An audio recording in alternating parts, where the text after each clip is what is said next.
Welcome back to Forsyth Virtual Academy's United States History course. I couldn't do it. It just didn't seem right. It has to be the talking head to open up the unit. So, welcome back to Forsyth Virtual Academy's United States History course. In this part of the unit, we're going to look more at the progressive movement and the role of the muckrakers in the movement. We'll also take a look at the Jim Crow laws and segregation and racism in the United States.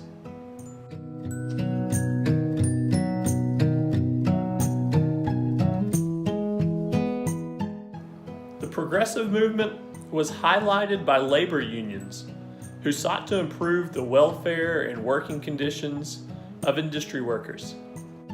Unions pushed for 8-hour workdays, improved safety conditions, and the end of child labor.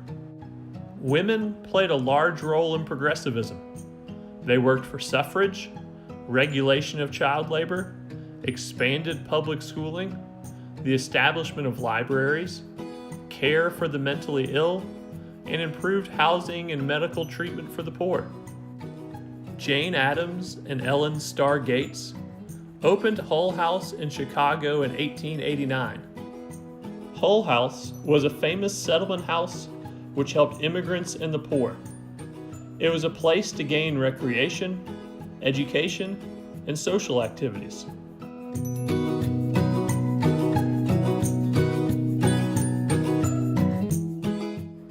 Journalists and novelists often attempted to expose the abuses in business and political corruption through their writing. The writers were called muckrakers, and they played a big part in the progressive movement. Their writings helped educate the public about changes that needed to be made in laws and society. Ida Tarbell published the history of the Standard Oil Company, which brought their monopoly to light and led a government antitrust suit against the company. In 1906, Upton Sinclair wrote The Jungle, which describes the unsafe and unsanitary conditions of the meat processing industry. Many people read Sinclair's novel, including President Theodore Roosevelt. Roosevelt soon pushed for the Pure Food and Drug Act of 1906. This law mandated safe and sanitary conditions for food preparation and packaging. It also put regulations on medications. President Woodrow Wilson continued the progressive movement and succeeded in pushing for laws to strengthen labor unions in 1912. The progressive movement brought about change in the United States. But unfortunately, our next topic doesn't really involve change. It involves segregation and the Plessy versus Ferguson case that created the idea of separate but equal.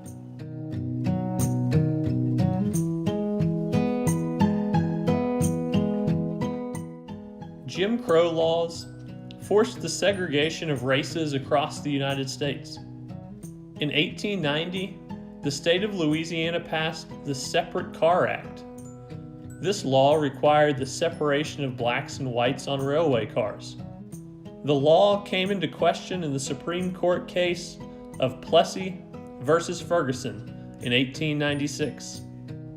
In this case, the Supreme Court ruled that the separation of races was not a violation of the Constitution, as long as all races had equal facilities. This was referred to as the separate but equal doctrine. The ruling in Plessy allowed a variety of Jim Crow laws to be enacted that segregated all aspects of society. To counteract racism and segregation in America, the formation of the National Association for the Advancement of Colored Persons was founded in 1909, also known as the NAACP. African Americans such as Ida Wells Barnett and W.E.B. Du Bois led the group in an effort to stop the violence and injustices shown towards African American citizens. Even though progressives were often laughed at and made fun of in newspapers and political cartoons, they continued their work in changing laws that would benefit society. Included in this effort was the continuing fight for women's suffrage. Susan B. Anthony had worked her entire life to gain women the right to vote. Women were given the right to vote with the ratification of the 19th Amendment in 1920.